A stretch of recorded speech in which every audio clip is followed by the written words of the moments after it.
Okay, and we're off. Good afternoon, good day, good morning, wherever you are in the world. I'm Marie Piazza, and I'm inviting you to my powwow. And today my guest is Olivia. And she's a good friend, and we have a story of how we met, and we're going to have a nice chat and powwow today. I'm still looking for names for this show because now it has become a show. So my name is Marie Piazza, and I'm a health coach and a personal trainer and I'm a lifestyle coach, helping entrepreneurs, women mostly, balance their work-life balance and make time for their work and their play by taking care of themselves first as a priority. So welcome, Olivia. Hi, thank you, Marie, for having me. This is a great experience for me because this is my first time being live. So thank you for inviting me here today. This is going to be an interesting episode, I think. Yeah. You know, I've been watching your shows, and you're phenomenal. I love watching them. And very entertaining, very informative. And I get a lot from them, and your guests are remarkable. So I hope I live up to that. You surely will, Olivia, because you have some great things to tell us. We're going to talk about travel and love and guilt-free travel and how to also stay in shape. And what's Olivia's secrets? Because she's got some secrets to tell us about travel and what she's up to. Before I start, I'm going to just give us our little agenda and show us a little welcome to you all, because I usually have that on there. And I can't believe today we seem to have the best internet for a long time. The words are lagging a little bit, but it's very clear on both of our sides. And I'm very excited about that. It must have been that note I sent out earlier on. I don't know. I've sent a note out to the ether and the internet. So welcome. So this is I looked up the word powwow because I love that. I know it's an Indian dance and a celebration, but it also means that conference, meeting of discussion of great minds among friends or colleagues where they discuss things that are very important to them. And they could be big things or small things, but things that we care about and we want to know more about to make sure that we, as women, don't feel that we're alone in our journey. There's always someone who's doing better or doing worse or who's gone that path. It won't be the same as yours, but it's good to have kinship in these journeys together. So I'm going to start with telling Olivia a couple of questions so we can get through and learn all these exciting things that she's going to share with us. So Olivia has 2 careers. So we're going to ask her, I know one of them is YouTube, and I didn't know the other one very clearly. I kind of had a little inkling. So Olivia's going to share with us what her 2 careers are right now. So, I actually do have 2 careers, but one actually, the add-on is actually YouTube. I just started that the beginning of the year, January the 16th, I believe it was the first time I put a YouTube video up. And so that was my introduction into the social media world. But prior to that, for the last many, many years, I've been a registered nurse, and I still nurse. I actually work at a private clinic here in Toronto, Canada. And I do that on a casual basis, which just basically means that I work maybe 1 or 2 days a week. So that doesn't take up a lot of my time. My other full-time career that I actually have is my own business, where I am an insurance advisor for people, and I do their financial planning as well. And so I incorporate that and help them out with their finances, into their health, their lifestyle, and their wealth style, I guess you could say. So the thing about that was that eventually what happened is, as I do a lot of traveling, this is just strictly for personal, and I ended up becoming one of these sort of like deemed in my office was a travel insurance specialist. And so that's how I ended up working in the travel insurance industry. And actually at the private clinic that I work at, I actually work as a nurse in there, but I do travel immunizations. So I was like travel insurance, travel immunizations, and a passion for travel. And this is how my channel kind of just evolved from there. And that's how I just try to juggle all of them right now. Wow, that is more than 2 careers. That's like 3 careers. And they seem to intermingle really well, because I'm thinking a nurse, we always need a nurse. We always need insurance with travel, and we need to travel. So those 3 things seem to go very well. So you should be a person people should look for when they're traveling, because you have everything to take care of them. I do. At least I feel that way. And I guess that's just because I have a real passion for it. I have a passion for travel anyway, so that just comes natural. I've had that pretty well all my life. I've traveled an awful lot throughout the world. And so that's just in me. But basically the other thing is that now I have, I can talk to people about their immunizations that are necessary. So if you come away with me, I'm going to make sure that you have the necessary vaccinations and make sure you're taking the necessary precautions, etc. All just so that you can enjoy your trip and you're not going to end up sick. And of course, on the insurance side, I want to make sure you're protected. And that became absolutely paramount for me. If I didn't spell out that message before, just in my own career, it definitely became huge for me. Exactly 2 years ago today, I found myself in hospital in Spain. I'm glad you told us this story. I wanted you to tell this story, so go ahead. I know, with Facebook, you know how you keep getting these reminders all the time, like, memories, memory flashbacks. So my memory flashback today was one that I took out in Spain, which was in a place called Villajoyosa. And it was just before that I actually wasn't feeling particularly well that day, but I wasn't sure what it was. And I had their chapitos, which is just basically little fried octopuses and little fried squids, I guess, in that. And so I thought that that's why my stomach was acting up a bit. But later on that day, I actually got progressively worse, ended up having to call an ambulance and go to the hospital. I was lucky. I'll tell you why, Marie. I did not know that it's not 911. I didn't know that, and that's so important when you go into a new country, is to know what is their emergency number. So I was just lucky. I was able to get in touch with somebody.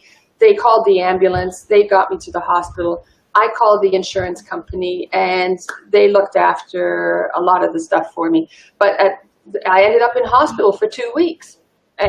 And what happened, I had ruptured my appendix. I didn't know.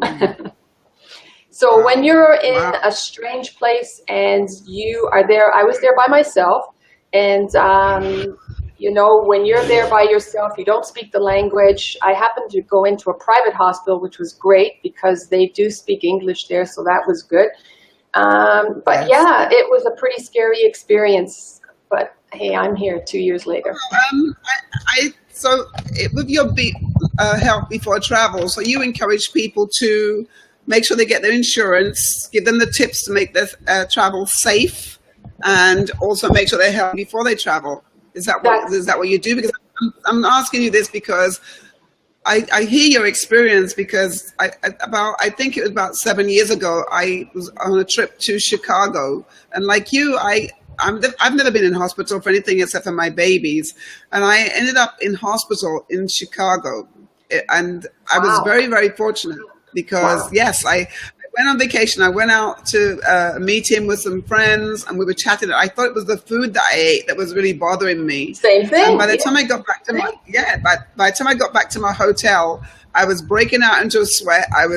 All kinds of things happened to me. I had to call the reception and ask, could you please send a doctor to me? They didn't have a doctor because I knew it was very serious what was happening to me.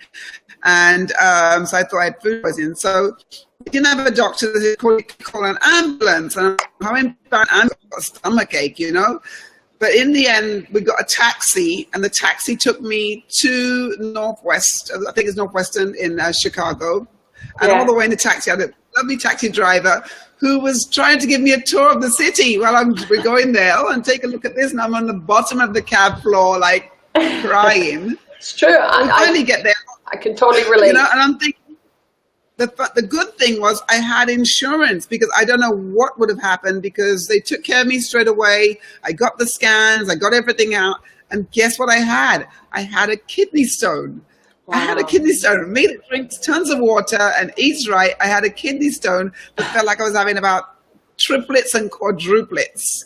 But anyway, it was a good lesson for me, because the insurance took care of everything. The doctors were amazing. I spent the day there in hospital, and I came out. I've never had it again. But it would be scary if I got sick anywhere. even if it's not the US or Canada, anywhere, and I didn't have that help. Then I think we take a chance when we travel not to have insurance because we're lucky enough for nothing to happen to us. So in saying that, carry on with the story. No, you know what, your volume just went off there for a bit, so I wasn't sure, and I didn't want to cut in on you. But the thing is that is amazing, and that's a great story. I'm glad that you're okay and it all worked out. Can I ask you how much your bill was? Because I think that's important that people know. Oh my God, my bill was, I couldn't believe my bill, and this is like, it might even be 10 years ago. My bill, and I've spent the whole day there, just the whole day. And my bill was something like, I think 10,000 US. 10,000? And I was actually shocked. That's a lot for that time. I was actually shocked because something small like kidney stones. Yes, and you're only in hospital for the one day, you said too, right? So this is what I want to impart on people, is just because one of the things that I get, one of the excuses or the barriers people put up is that they actually just don't want to get the insurance because they feel well, so they don't think they need it, or two, the cost. Cost is big, right? I remember how much mine cost. I was there for a month, so mine cost $179. I was healthy, so mine's $179 for my insurance. My total bill, and this is in Spain, so it's a lot cheaper than the US, came to $35,000, okay? So I don't know. This is what I want people to understand, is that yes, it seems like a lot of money at first, but if something happens to you, it's nothing. It's a drop in the bucket. Well, I think it's because I have to thank my husband for this, because he's the one who's very much into making sure that insurance is there for the family, and he's very a stickler for that. Because when the kids were small, we used to travel to South America, Venezuela, Brazil, and we traveled most of the other Caribbean islands with 3 small boys in tow. So if anything happened, we wanted to be sure that we could be taken care of, and we had to really choose the insurance that we could trust, that would really take us forward. And we knew that we're not going to say, oh, your insurance doesn't cover that, and you want to feel secure about your insurance. I think that's the key thing, is that when you go somewhere, you know you've been paying for a while, but you want to feel sure that when you actually need it, that they deliver.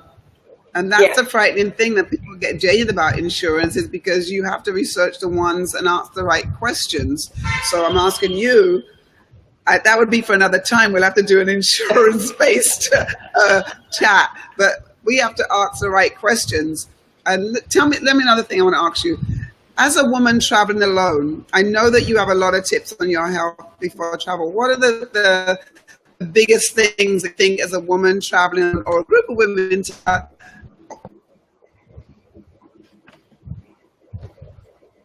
Did I cut out? Yeah, you did. So I just didn't. Okay. I just don't want to cut in on you. That's all. And I kind of heard that you want to know, as a woman traveling alone.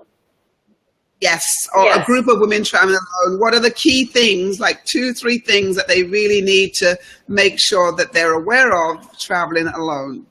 Well, when you do travel by yourself, you actually, the main thing is that you're aware of your surroundings. And when I say that, I mean that, you know, that you're staying in very well-populated areas. You're not isolating yourself at all. You're aware where you are, so that in relation to anywhere that you need to get to, so that you're not going into unknown territories, and that. So that's the key thing, is just to make sure that you're aware of your surroundings. Now, if you're traveling with a group of women, that's good, because now you just don't want to break up. You want to have, you know, even if it's like little tiny groups, so the two people go off, at least you stick together, and that's huge. So if you are traveling by yourself, you know, maybe it's not a bad idea to venture out and to meet people, and go with that gut feeling, you know, and that. But yeah, you do want to try and sort of link up with a group, and usually you can. Yeah, usually you can. Okay, one of my questions to you is, which places have you traveled, and which is your favorite place? Tell us where you've traveled. Well, my favorite place, hands down, is Spain. I love Spain. like I could live there, basically. What do I like about it? I like the culture. I like the people. I like the food. I like the temperature, the scenery that you have there, everything about it. And I also, you know what, to be honest, I like the fact that they drive on the same side as us. That's huge. Yes, that's true. That's true. Well, no, you know Not the what? same side as I was in St. Lucia, and you guys drive on the opposite side. So that whole thing was a terrifying experience for me. So when I go to Spain and I get to drive on the right side, our side, the one that we are used to, I love it. So no, I got over the driving on the other side of the road because I lived in California for 8 years, and I was freaked out that they were driving on the other side of the road, the wrong side as far as I was concerned. And I think for the first 2 years, I drove the same way home every single day and didn't stop off for anything. So I just followed the traffic to make sure I stayed on the right side of the road. So Spain, I love Spain. I've always wanted to. I've been to Barcelona. I have a chance maybe to go to Madrid to a meeting, and I would really love to do that. I think Spain looks absolutely wonderful. There are so many places I would like to go, and I have been to a lot of places. And South America was one of the surprising places that we went to when the kids were small, and I did some radical things, like I climbed Mount Roraima, and we hiked for 3 weeks. And we camped out in the wild on our heads and underwear on. It was a kind of a crazy time, but it was good for the boys. That's and then I haven't been there, so it's on my list. It's on my list. Yeah. You should ask me about it, because I have a whole story about it that I'm going to blog. So tell me about your blog, Health Before Travel. What is your purpose? Why do you have this blog, and what benefit is it to women for us to go onto your site and or your YouTube channel and follow you? Okay, so for women in particular, I do a lot of topics, not exclusively, because I try and mix it up. The main focus of Health Before Travel is exactly like the title says. It's just putting your health before you travel. And sometimes I feel like I come across like the Grim Reaper of travel, because, you know, you got to make sure that you've got this, you got to make sure you've got your insurance, make sure that you're checking out, you know, what the 911 number or the health emergency number is. Do they have ambulances in there? You know, these are things that people don't want to focus on. That people want to focus on, what are they going to do when they get there? Like, you know, the activities they're going to do, what hotel are they staying at, what restaurants are they going to? These are the fun things that they want to focus on, and they're not interested in looking at any of their health aspects. And especially if you're somebody who actually has a pre-existing condition, you really want to pay attention to that. So that's the main focus of that channel, Health Before Travel. And so as a woman who's traveling alone, you definitely want to make sure that you have that in place. Can you imagine, like I said, I was a woman traveling by myself. And I got to be honest with you, as much as I sold it, as much as I'm a nurse, as much as I'm in there, and I'm doing this on a day-to-day basis, I never gave it much thought, to be honest. I'm a healthy woman. I just never, ever gave that a consideration or a thought. And I was lucky. I was genuinely lucky when it came time to reaching out and looking for that help. It was there, and I found it. But it would have been so much less stress if somebody had just pointed that out to me and said, don't forget, before you go, make sure that you're aware of your surroundings, make sure you're aware of these particular numbers, make sure you've got all that in place. Where's the nearest hospital, just in case. That's all. You know, so the whole channel. I love that your husband came out to help you. That was a really great part of your story. Well, the part that I didn't talk about was that, yes, actually, when I went out there by myself, it was almost like a sabbatical from my marriage. I've been married for over 30, at that particular time, 33 years. And so empty nest syndrome, actually. We have kids that left home, and so it's just the two of us. And so, yeah, I basically took a sabbatical and went out to Spain, my favorite place. And I thought, I'm going to learn Spanish and that. So I was out there by myself, and this is why when I did fall ill, and that, yes, my husband came out, and he was there at my bedside, and he's continued. I actually was very sick and was home. By the time I even got home, I was still sick and back in hospital again. So he was with me for about 4 months of recovery, and it has rejuvenated our relationship. Here we are, still married. Wow. I don't know if we would be today, to be honest. I can't answer that. I honestly can't, because that whole experience just brought us closer together. And, you know, you think that it's just for the moment, but we're still here. So it is quite an experience. Yeah. So that was I think a lot of us were going through midlife, and we become a conundrum to our relationships because we want through some thought patterns of want for your life, and it's kind of hard. Marriage for a long time. I mean, I'm married 29 years, and it's not easy, but that particular situation seemed to help you bring your marriage back together. And so, should we all rush to Spain? You know how many people have said that to me? They're like, you know what, I can't stand my husband. Should I just take off and see how it works out? You know, it's like, or I can't stand my wife. You know, either way, it can go both ways, right? Christiane Northrup, in her book, The Wisdom of Menopause, and if you follow her at all, she's fantastic. She puts it all into play, the empty nesting, the pause from men, the pause from women, and how it's very difficult in that time for people to find themselves. And the women mostly want to find themselves most. So it's not really a bad time, but it's a time for change to know yourself more and to take care of yourself more and nurture yourself and take care of where you are at in relationships, whether it's relationships with your mother or your spouse or your children. I know you have a daughter, and she is on the show, the Health Before Travel show, with you as well. So tell us about your daughter and your relationship with her. Okay, so I have two daughters actually, and both daughters actually have done a video with me. One was talking about sex and travel, and the other one we just did a video on fitness and travel. So both of them have these unique things that they bring to me and my channel, and they support it greatly. So the first daughter actually, who did the one that was on. Before you say the SEX word again, we're not allowed to say that apparently on YouTube and Facebook, because I was on a call with somebody, not this call, on a mastermind, and she mentioned that word, and YouTube sent her a note to tell her if she was doing something bad. And what happened was that she had then they didn't apologize, and they said afterwards that she's been released from being banned. So we don't use the SDX word out loud. Just put the Y on the end of it or whatever else you want to put. Oh, okay. No, actually, you know what?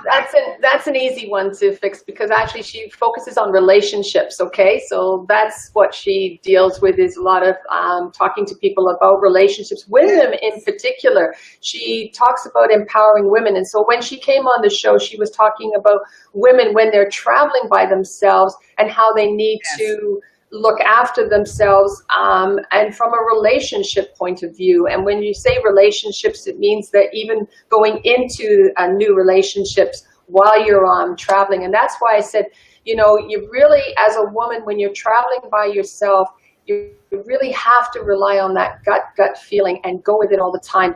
Sometimes, like I said, most times actually you're going to go out there, meet people, and they're very genuine, and you're going to have a great time. They're out there looking for a good time, and so are you, just to go out there and explore together and have that companionship.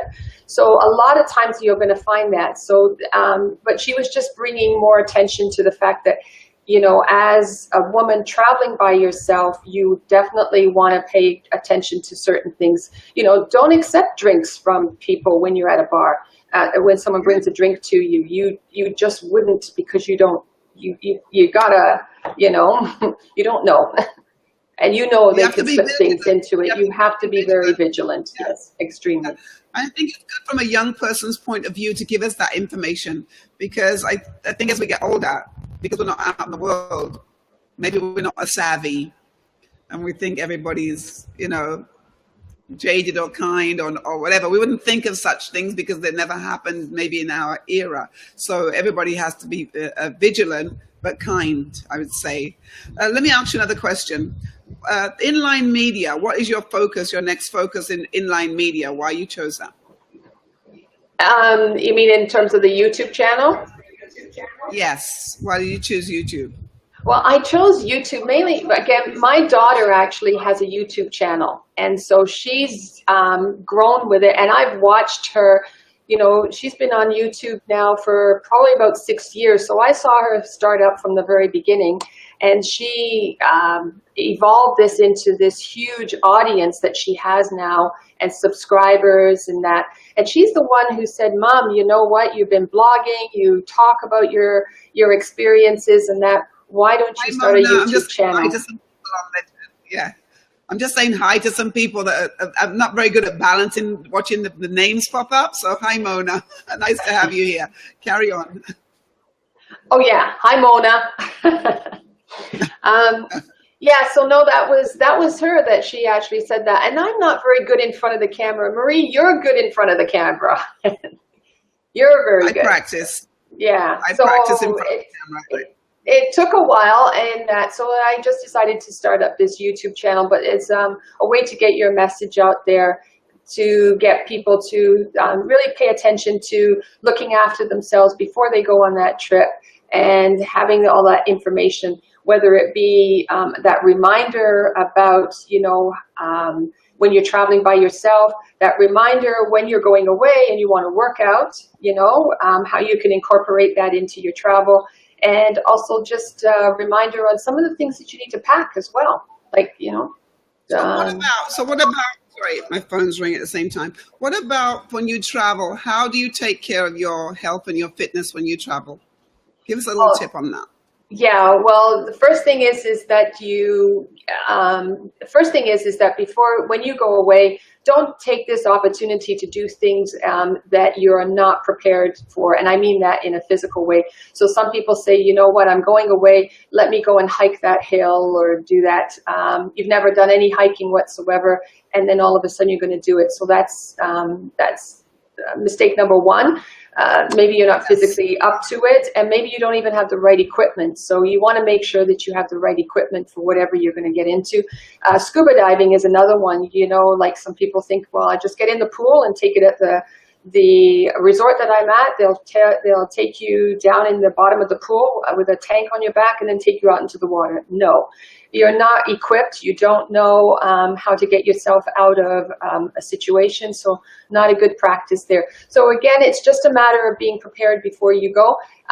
Diet is another thing. Maybe you want to try out certain foods and just have a better idea as to what it is that you can actually take and incorporate into your travel.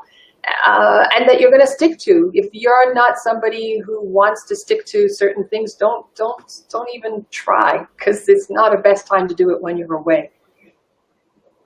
Yeah, I think those are good tips. I think that when people go to travel, they usually want to get in shape before they travel. If it's a kind of a beach or outdoor type of situation or tropical, they want to get in the best shape to spend time in the outdoors.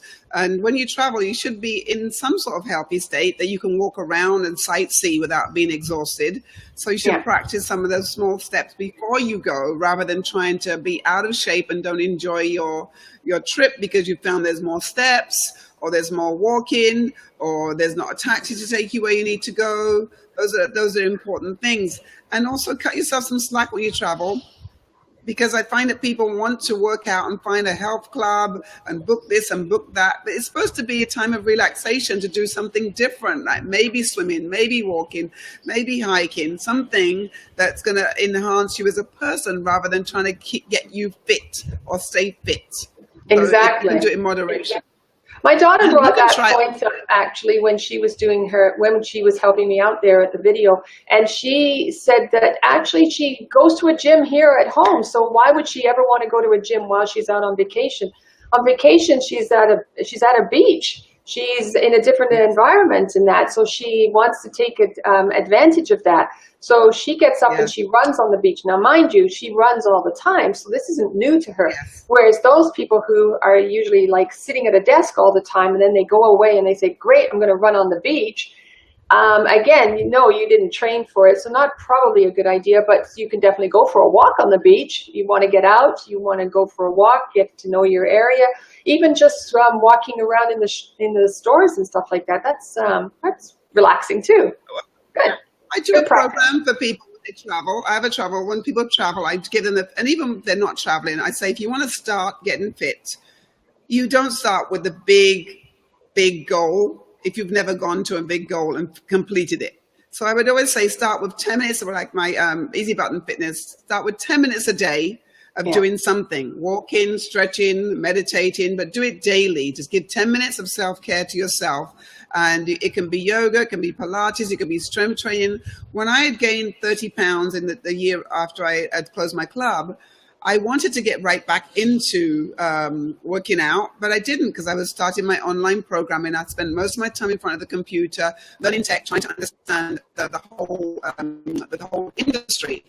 And I found that I was working out and I was eating right, but I didn't really pay attention in a consistent way. And I was chasing, trying to do what I was doing before, which I taught 12 classes a week, sometimes 2 times a day. So my fitness was done for me. When I had to actually put that into equation in my daily life, I found it hard to keep up with the same sequence. So 10 minutes a day, I think would be a doable factor to do something and elevate your fitness each week to another level. Drink lots of water, get lots of sleep. Those 3 things give you more energy, keep you hydrated, and inspire you to do better, because you've started somewhere consistently. That's what I usually suggest, whether you're going on vacation or you're just starting back of trying to get yourself back in shape. Be kind to yourself and get the inspiration in spurts rather than a burst and a stop. I think that's the key. We have so many things we could talk about today, and I know that as entrepreneurs, and it's entrepreneurs online, people who run businesses, brick and mortar businesses, online businesses, as women, we wear so many different hats, and at the same time, we have to make time for our families and fit in our own self-care. So my goal is to get women to take care of themselves as a number 1 priority, and then they can better take care of other people and be really nice and kind about it. Especially if you go through midlife, you would definitely, maybe you didn't get hot flashes. I didn't get hot flashes, but I certainly got some hot temper and moodiness. And I even surprised myself, like, where did that come from? Like, everything's on top of you.